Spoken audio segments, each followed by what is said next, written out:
BNP চাঁদাবাজি দখলবাজিতে বিশ্বাস করে না। এক সময় বলছেন আওয়ামী লীগকে ক্ষমা করে দিলাম, আবার বলছে আওয়ামী লীগ খুনি। চাঁদাবাজি এবং দখলবাজি কিন্তু আপনারা করছেন, ব্যাংক দখল করছেন, প্রতিষ্ঠান দখল করছেন।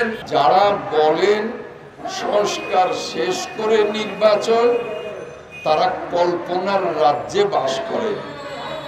আজকাল দেখি একটা গোষ্ঠী একেবারে বেসামাল হয়ে পড়েছেন, তাদের বক্তব্যে, তাদের বিবৃতিতে একেবারে বেসামাল হয়ে পড়েছেন।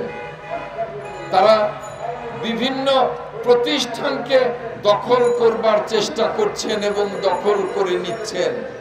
তারা বিভিন্ন সরকারি বিভিন্ন পদে তাদের লোক নিয়োগের জন্য ব্যাপ্রোয়া হয়ে গেছেন এবং নানা রকমের ভয় ভীতি দেখাচ্ছেন।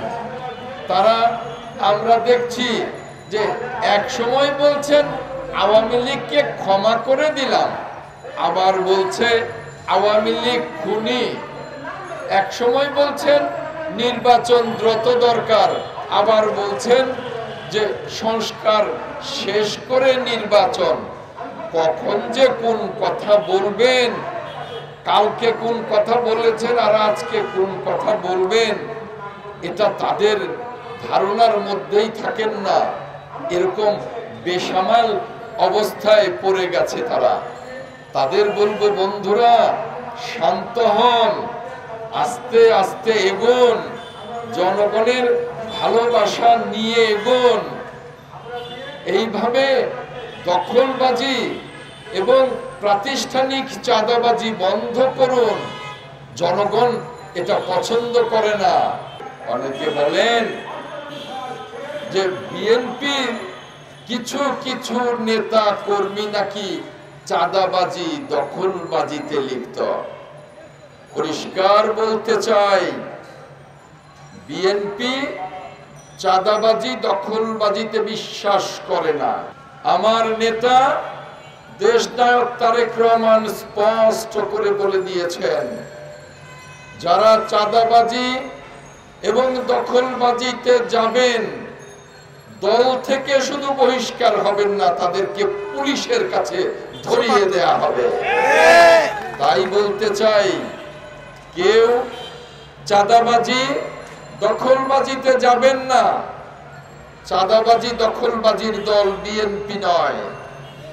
আর যারা অযথা বিএনপির উপর চাঁদাবাজির তকমা লাগাতে চান, তাদেরকে বলতে চাই, অত্যন্ত বিনয়ের সাথেই বলতে চাই, চাঁদাবাজি এবং দখলবাজি কিন্তু আপনারা করছেন। ব্যাংক দখল করছেন, প্রতিষ্ঠান দখল করছেন, মন্ত্রণালয়ের বিভিন্ন জায়গায় লোক নিয়োগ দিচ্ছেন। আপনারা দলগতভাবে এখানে প্রাতিষ্ঠানিক চাঁদাবাজি দখলবাজির মহড়া দিয়ে বাংলাদেশটাকে আপনাদের দলে দখল করবার চেষ্টা করছেন আর তকমা লাগাতে চাচ্ছেন বিএনপির উপর। এগুলো হবে না, এগুলো ভুলে যান। বাংলাদেশ জাতীয়তাবাদী দল সুনির্দিষ্ট কর্মসূচির ভিত্তিতে এগিয়ে যাচ্ছে জনগণের ক্ষমতায়নের জন্য, জনগণের অধিকার আদায়ের জন্য। বাংলাদেশ জাতীয়তাবাদী দলের নেতা আগামী দিনে যিনি সমৃদ্ধ বাংলাদেশকে নেতৃত্ব দেবেন, দেশনায়ক তারেক রহমান, তার নেতৃত্বে বাংলাদেশের গণতান্ত্রিক রাজনৈতিক দলগুলো, যারা গত 17 বছর মাঠে লড়াই করেছে,